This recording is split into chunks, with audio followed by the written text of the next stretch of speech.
እኔ አሁን እመቤታችን ቤዛ ትባላለች አትባልም የሚለውን መልስ ከመመለሴ በፊት እንዲህ ያለ ጥያቄ ሲመጣባችሁ ምንድነው ማድረግ ያለባችሁ? ቅድም የነገርኳችሁ ምንድነው ማድረግ ያለባችሁ?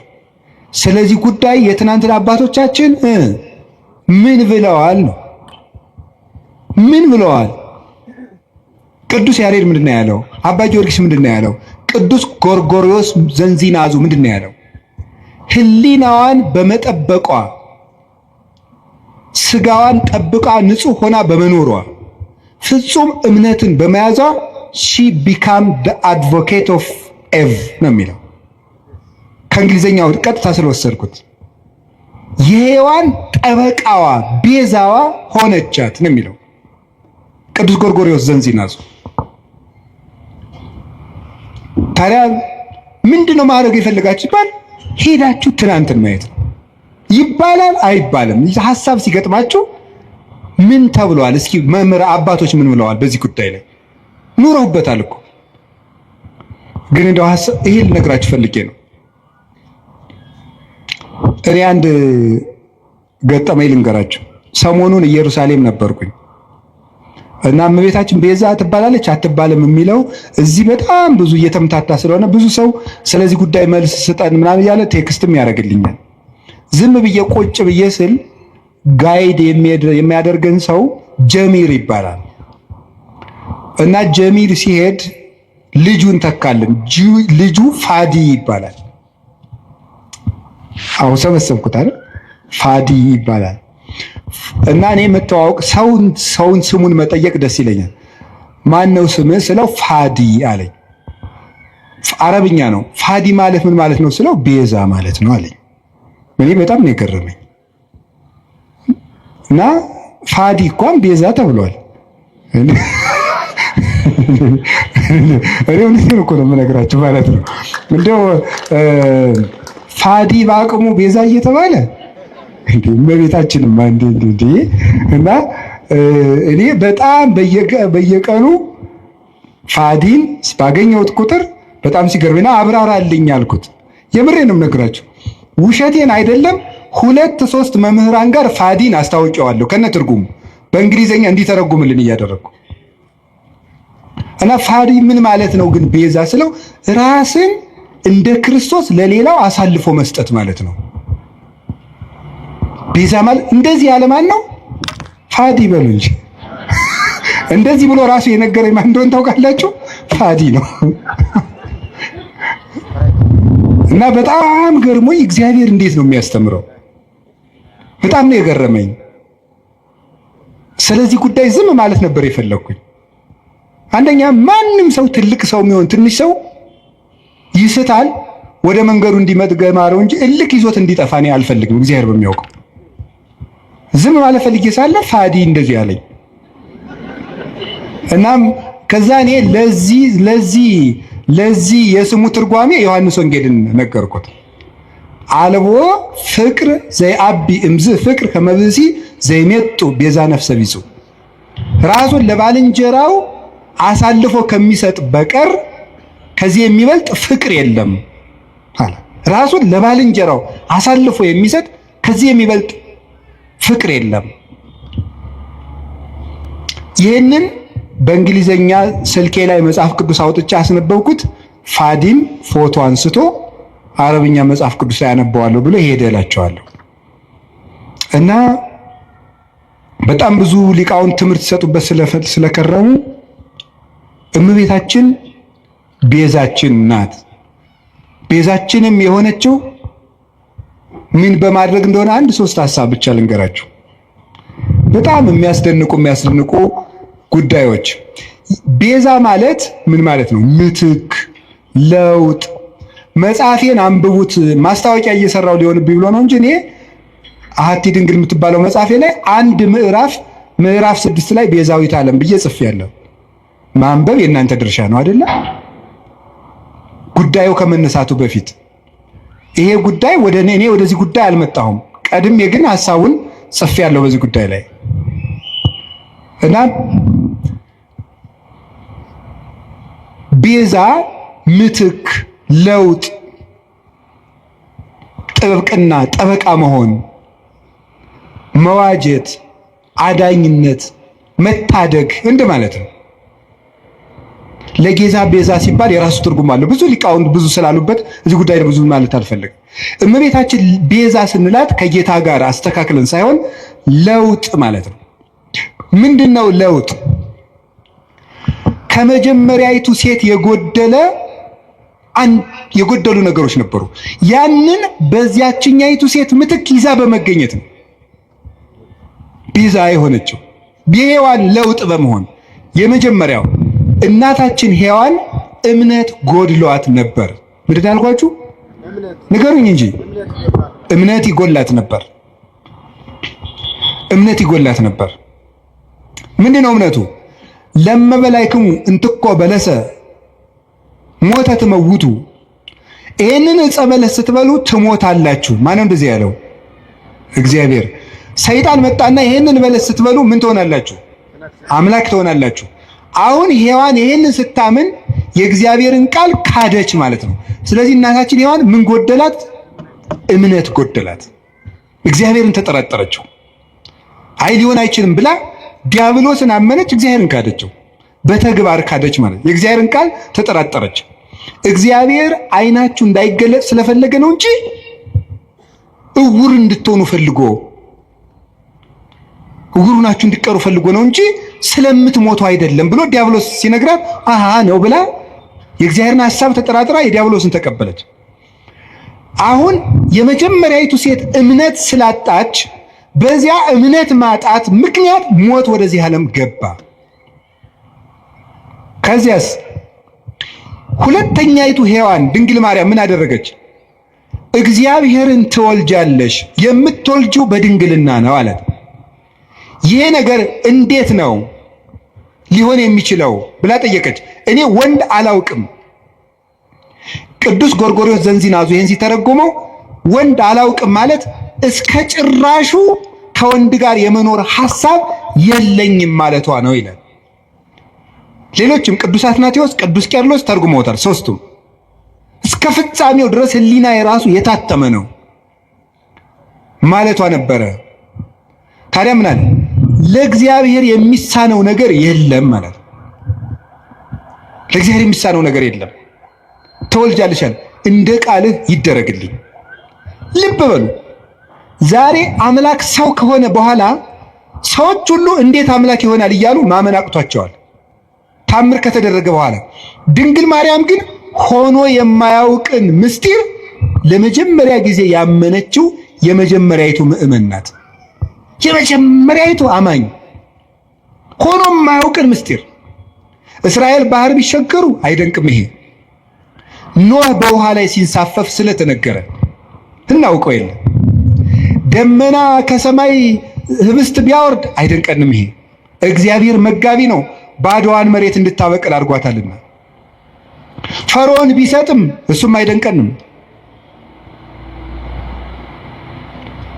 እግዚአብሔር ጠላትን ማጥፋቱና መግደሉ መቅጣቱ የታወቀ ነው። የሚደንቀን ግን ድንግል እንደሆነች መጽነሷ፣ ድንግል ከወለደች በኋላ ድንግል መሆኗ፣ ሴት አምላክን ወልዷ መታቀፏ ግሩም ነው። ይሄ አይኑ መንክር ዘይደሉ ከመናንክር። እንደው ልናደንቅ የሚገባን እንደው ድንቅ ታምር ምንድን ነው ይላል ቅዱስ ኤራቅሊስ ሃይማኖተ አበው ምዕራፍ 49 ቁጥር 5 ላይ ሲናገር፣ ልናደንቀው የሚገባን ድንቅ ነገር ምንድን ነው? ሰማይኑ ዘአዝነመ ህብስተ፣ ሰማይ ዝናምን ያዘነመ ሰማይ ነው የሚደንቅህ? ወሚመ አምላክ ዘለብሰ ሥጋ፣ ወይስ ሰው የሆነ አምላክ ይደንቅሃል? በትርኑ ባሕርኑ ዘተከፍለ ከመያንሶሱ ውስቴቱ፣ እስራኤል እንዲሻገሩበት የተከፈለ ባህር ይደንቅሃልን? ወሚመ ድንግል ዘወለደት ዘይንበለ ዘር ወምድር ወለደት ተረክበ ማኅተመ ድንግልናሃ፣ የተከፈለው ባህር ያስደንቅሃል? ወይስ ያለ ዘር የጸነሰች ያለ ወንድ ዘር የወለደች ከወለደች በኋላ ድንግልናዋ ታትማ የምትኖር ሴት ትደንቅሃለች። አንተ አይሁዳዊ ለመት ብለኒ ምን ትውቱ ታምራት ዘተገብረ በኀቤክሙ፣ በእናንተ ዘንድ የተደረገ ታምራት ምንድን ነው? እስኪ ታምር ንገረኝ። ክርስቲያኖች የምትመኩበት ምን ታምራላችሁ የምትለይ ከሆነ ምን ትውቱ ጽንስ ዘይንበለ ዘር ወወሊድ ዘይንበለ መወልዲት ወምድረ ወለደት ተረክበ ማኅተመ ድንግልና። አንተ ያለ ዘር መጽነስ ምንድን ነው?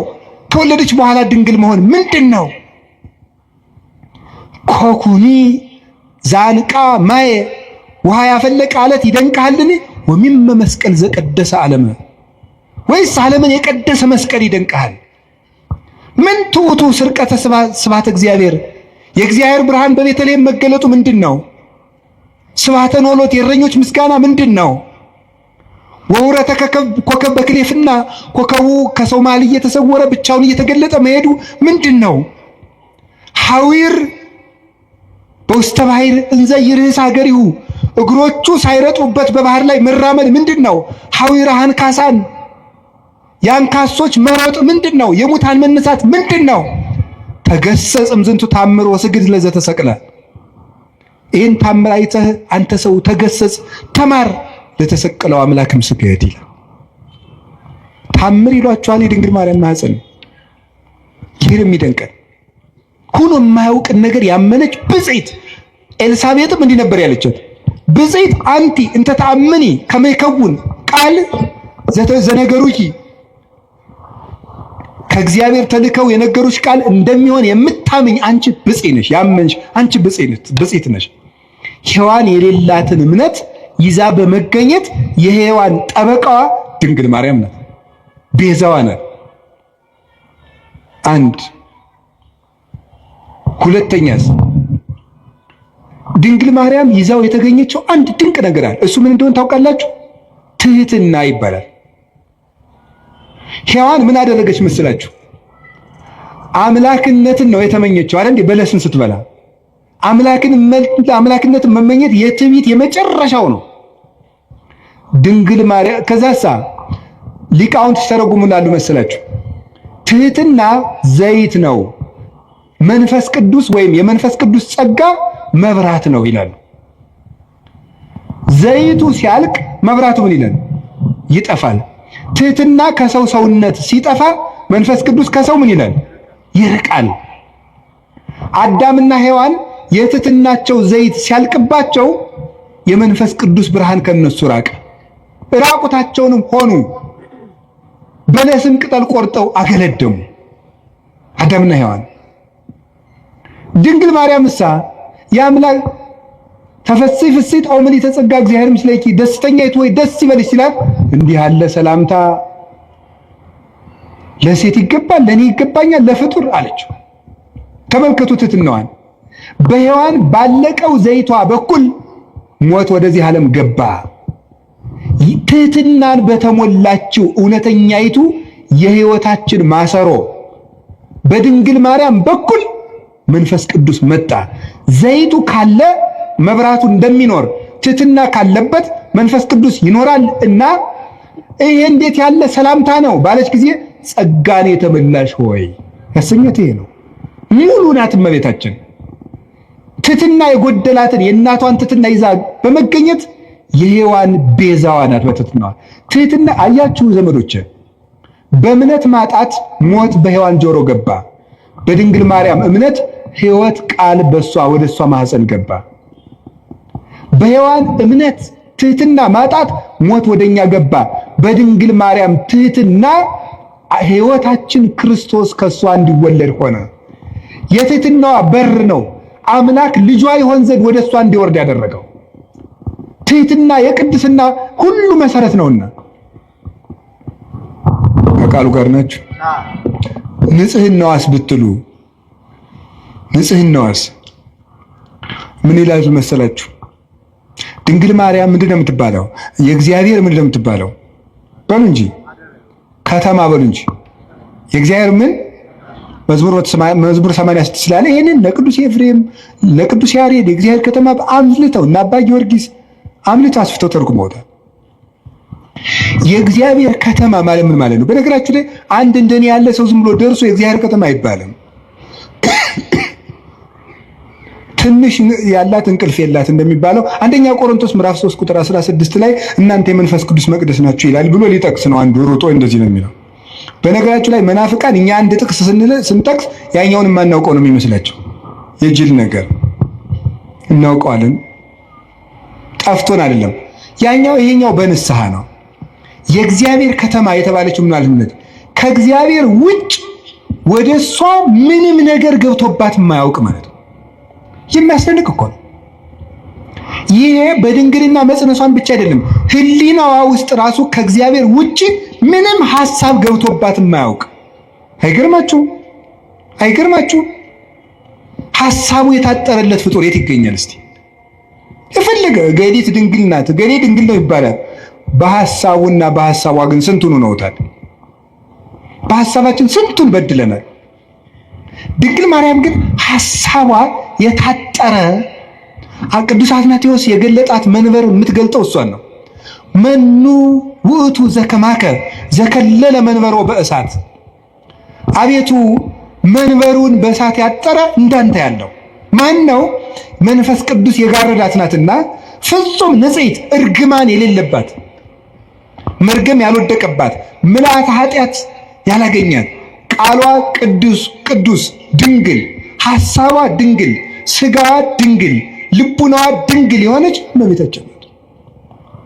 ለዚህ ነው በስድስተኛው ወር ገብርኤል መልአክ ወደ ምን ድንግል ሄደ ነው የሚለው። በሉ እንጂ ለእግዚአብሔር ወደ ታጨች ወደ ምን ነው የሚለው? ወደ አንዲት ድንግል። ለምንድን ነው አንድ ድንግል የሚላት? እንደሷ ያለ ድንግልና ያለው ማንም የለም። ስጋው ድንግል ቢሆን አፉ አይደለም፣ አፉ ድንግል ቢሆን ሐሳቡ ድንግል አይደለም። ሁሉ የተሟላላት እመቤታችን ናት። እግዚአብሔር ደግሞ በንጹህ ነው የሚያጥረው። ንጹህ ስለሆነች እመቤታችን አደረት። አቀባ ጰራቅሊጦስም ከርሰ እማ፣ መንፈስ ቅዱስ ከእናቷ ማኅፀን ጀምሮ ጠበቃት።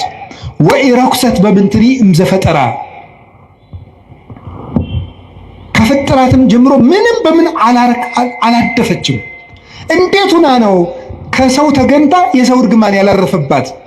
ከመ እምጽቡር ጽሩየ ገብራ፣ ጭቃ ወርቅ ከጭቃ ሲገኝ ጭቃው እንደሌለበት ሁሉ ከተረገመው ከአዳም ልጅ ባህሪ ስትወለድ እርግማን ያላገኛት ንጽሕት ዘር ጽጌ ሃይማኖት ዘጸገየት በማእከለ አስዋክ ይላታል ቅዱስ ያሬድ። በእሾህ መካከል አብባ የተገኘች የሃይማኖት አበባ። ጽጌረዳውን እሾህ አጥሮት አበባው ላይ ግን እሾህ የለም። በተረገመ ሰውነታችን ውስጥ ከተረገመ ሰዎች ተወልዳ ርግማን የሌለባት አበባ እመቤታችን ናት። የመጨረሻውን አንድ ነገር ልንገራችሁ። እመቤታችን ሔዋን ምን አላደረገችም? ድንግል ነበረች። ይሄን ያስተማረው ማን ነው? ድንግል ማርያም በድንግልናዋ የሔዋን ጠበቃ ሆነች። ቅዱስ ዮሐንስ አፈወርቅ ነው እንዲህ ያለው። ያቺ ድንግል ነበረች፣ ድንግልናዋን ግን አፈረሰችው። ለምን? ድንግልናዋን ለዲያብሎስ ጆሮ በመስጠት አፈረሰች። ይችኛይቱ ድንግል ግን የመልአኩን ቃል በማመን ድንግልናዋን ጠበቀች። ስለዚህ ሔዋን ቤዛዋ ናት። የተቀደሰችው ምድር ናት። ኦሪት ዘጸአት ምዕራፍ 3 ቁጥር 15 ላይ ቁጥር 5 ላይ ምን አለው እግዚአብሔር ሙሴን? ሙሴ የቆምክባት ምድር የተቀደሰች ናትና ጫማህን አውልቅ አለው። የተቀደሰች ምድር፣ የቆምክባት ምድር የተቀደሰች ናት። ኦሪት ዘፍጥረት ምዕራፍ 4 ቁጥር 17 ላይ ግን ምዕራፍ 3 ቁጥር 17 ምን የሚል ቃል ታገኛላችሁ? አዳም መሬት አንተ ወትገብ ውስተ መሬት፣ መሬት ነህ ወደ መሬትነት ትመለሳለህ። እርግምተ ትኩን ምድር በእንቲአከ፣ ምድር በአንተ ምክንያት የተረገመች ትሁን። ሶከ ወአሜከላ ለይቁልከ፣ እሾህና አሜከላ ይብቀልብህ አለው። ምድር በአንተ ምክንያት የተቀደሰች ትሁን፣ የተረገመች ትሁን አለው። ምድር ሙሴን ደግሞ የቆምክባት ምድር የተቀደሰች ናት አለው። እንዴት ነው ምድር የተረገመች ከሆነች የተቀደሰች ምድር የተገኘችው? በተረገመ ምድር ውስጥ ሙሴ የቆመባት መሬት የተቀደሰች እንደተባለች በተረገመው ሰውነታችን መሃል እርግማን ያላረፈባት የተቀደሰችው አማናዊ ሊቀ ካህናታችን ንጉሳችን ኢየሱስ ክርስቶስ የቆመባት ቅድስቲቱ ምድር ድንግል ማርያም ናት። ምን አለ ቅዱስ ዮሐንስ አፈወርቅ? ተፈሲ ኦግዝቴ ቅድስት ድንግል ምድር ቅድስት እንተበጽሐኪ እግዚአብሔር እንዘይዚያ እንዲ በደመና ብሩህ ወዋህ ውስቴትኪ። እግዚአብሔር በብሩህ ደመና ተጭኖ መጥቶ በማህፀንሽ ያደረ ቅድስት ምድር እመቤቴ ማርያም ሆይ ደስ ይበልሽ ማለት ለዚህ ነው። ቅድስት ምድር እርግማን የሌለባት ሰውነቷን ንጹህ አድርጋ ጠብቃ ያቀረበች እሷ ናት። መጨረሻ ላይስ የምነግራቸው ድንግል ማርያም ለሔዋን በመታዘዝ ቤዛዋ ናት። እስኪ በመታዘዝ በሉ